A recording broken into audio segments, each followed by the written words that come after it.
Assalomu alaykum o'rtoqlar. Bugun yana bitta grammatikani tushuntirib beraman. Go naso grammatikasi. Bu qo'shimcha ikkita sodda gapni bir-biriga bog'lashda xizmat qiladi. Bosh gapdagi fe'lga qo'shilib, o'sha bosh gapdagi ish harakatni birinchi bajarilishini va undan keyin ergash gapdagi ish harakat sodir bo'lishini ifodalaydi. Ya'ni, masalan, biror bir ishni tugatib, keyin bir boshqa ish boshlayotganingizda bu qo'shimchadan foydalanishingiz mumkin.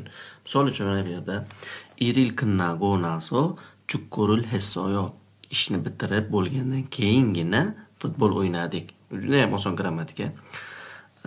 Menimcha hammaga tushunarli bo'ldi. Keyingi misolimiz Hanguge kago naso Hanguk maril pevossimnida. Koreyaga borgandan keyingina koreys tilini o'rgandim.